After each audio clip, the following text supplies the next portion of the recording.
ये है talks news network और आप देख रहे हैं पॉलिटॉक्स, राजनीति का कच्चा चिट्ठा।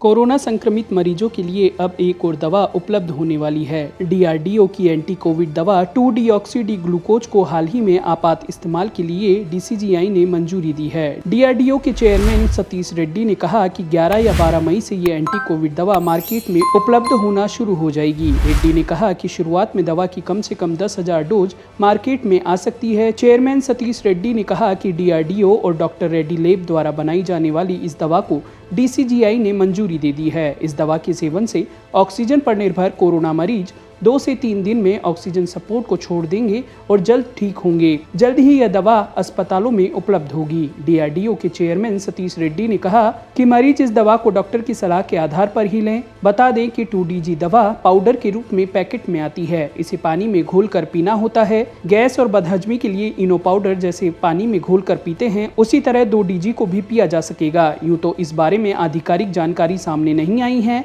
हालांकि कहा जा रहा है कि इस पैकेट की कीमत 500 से 600 रुपए के बीच हो सकती है। इसका उत्पादन करने वाली दवा कंपनी डॉक्टर रेड्डीज ही सही दाम का खुलासा करेगी। यह दवा लेने के बाद मरीज की अतिरिक्त ऑक्सीजन पर निर्भरता कम होगी। विशेषज्ञों के अनुसार यदि वायरस को शरीर में ग्लूकोज न मिले तो उसकी वृद्धि रुक जाएगी। DRDO के डॉक्टर AK मिश्रा ने सामान्य भाषा में दवा के बारे में समझाते हुए दावा किया कि वायरस के विकास के लिए ग्लूकोज का होना जरूरी है। यदि उससे ग्लूकोज नहीं मिलेगा तो उसका विकास नहीं हो सकेगा। कोशिका से चिपकी इस दवा को वायरस ग्लूकोज समझकर खाने की कोशिश करेगा, लेकिन ये ग्लूकोज नहीं है, इसलिए इसे खाने से वायरस का खात्मा हो जाएगा और मरीज ठीक होने लगेगा। आपको बता दें कि यह दवा उन मरीजों की मदद करेगी जिन्हें सांस लेने में तकलीफ की समस्या होती है। क्लिनिकल टेस्ट में सामने आया कि 2DG दवा अस्पताल में भर्ती मरीजों के जल्द ठीक होने में मदद करने के साथ साथ अतिरिक्त ऑक्सीजन की निर्भरता को कम करती है। रक्षा मंत्रालय ने कहा कि कोविड-19 की चल रही दूसरी लहर की वजह से बड़ी संख्या में मरीजों को ऑक्सीजन और अस्पताल में भर्ती कराने की जरूरत पड़ रही है।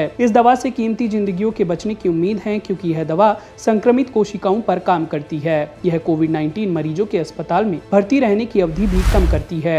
DRDO ने अप्रैल 2020 में महामारी की पहली लहर के दौरान IMNS DRDO के वैज्ञानिकों ने हैदराबाद स्थित centre for cellular and molecule biology के साथ मिलकर प्रयोगशाला में प्रयोग किया और पाया कि ये अणु SARS-CoV-2 वायरस के खिलाफ कारगर है और वायरस के संक्रमण को बढ़ने से रोकते हैं। इस दवा को ऐसे समय में मंजूरी मिली है जब भारत कोरोना वायरस की महामारी की दूसरी लहर से घिरा है और देश की स्वास्थ्य संरचना पर भारी दबाव है।